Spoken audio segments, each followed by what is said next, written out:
Good afternoon and welcome to the Problem of Being Awake. My name is Ben. I'll be your host for as long as you care to listen. The world will look back on this last 10 or 12 years as a very insane and isolated psychological contagion, the psychological mass brainwashing of a group of people. And that's if history is allowed to survive in the form that it was always taught until until a generation of far left liberal professors decided to teach Marxist-based ideologies, which you don't teach how to think, you teach what to think.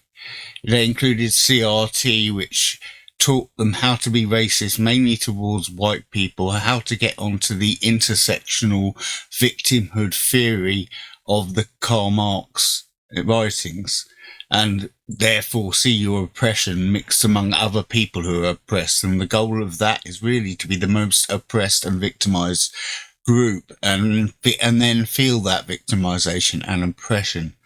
It's at this point, it would be foolish to say that this is the exact hallmarks of a Marxist religious cult. James Lindsay writes and talks extensively about this.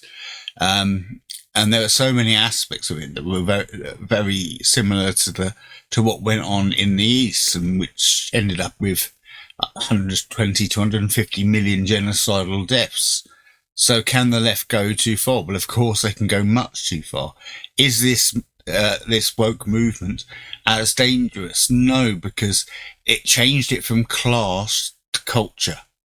It used to be, when it was upper class, high, middle class, lower class, it was easier to actually have a revolution because there were people you would strip from the upper class completely. Whereas now it's all based in identity politics and the essence of self, and that you and your feelings are the most important thing, and that being taught to our children along with CRT, queer theory, gender theory and transgender story hour has mixed up their brains because they're not fully formed adult humans. They don't contextualize things properly. That's why they should never have been taught this way. Marxism is the main religion of university graduates, and a staggering thing, Gen Z is less literate, less numerically accurate, and has less knowledge in all of the STEM fields, that's science, technology, engineering, mathematics, the things that have always driven our progress through the world, and they know nothing about them.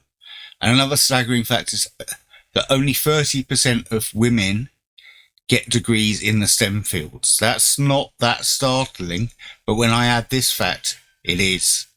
Only 20% of men get college or university degrees.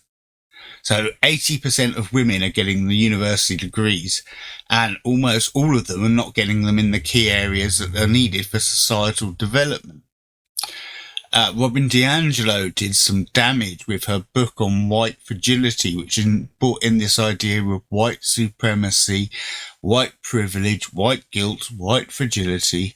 You know, I could play the game a straight white heterosexual male. I'm right at the bottom of the victimhood triangle. But if I want to, I can play the pig. I'm disabled. Oh, see, you judged a book by its cover. Now I'm right up in the middle of, I'm right decently high in the victimhood status if I want to be, but God, do I not? I've had a rough life, and part of that has been because I've refused to be victimized by anything or anybody. You know, and I'm a free-thinking individual, and we have a generation of people who aren't. You can't consider them to be free-thinking individuals. You can say that they have the concept of free thought, but they're generally led by group force, and they're generally acting and surrounding themselves by people who only agree with and think like they do, which is a disaster for your own personal development, because the only way you get experience in life, and enough experience to get ahead in life, is by getting out and living in life, making your mistakes, falling over, making them again, falling over again, and with each time you build more emotional and wisdom, and so emotional resilience, more wisdom, and you become a more complete person. If you try and shadow yourself from all of the bad things in the world, because you feel like a victim, that it is so soul destroying, because it basically eliminates your thoughts that you can go out and do something special on your own and make something in the world. And that doesn't have to be making loads of money. That just could be what you do. You could be an artist and a pianist. Most artists don't make a lot of money for their paintings, but some are good enough that they make a fair whack, and others are earning a decent living in art. Most musicians aren't recording artists, but many can make a decent living from it. But people who are thinking of themselves as part of a victimized, oppressed group will be so full of anger and hate.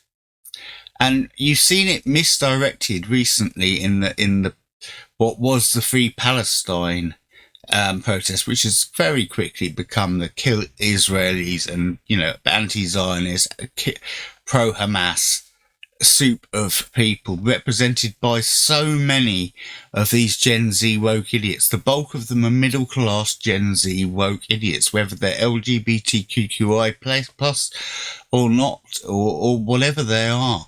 That climate change nutters who think that we need to stop drilling oil, when the only way to ever get to a place where renewable energy is possible is by getting oil to use it to make electricity.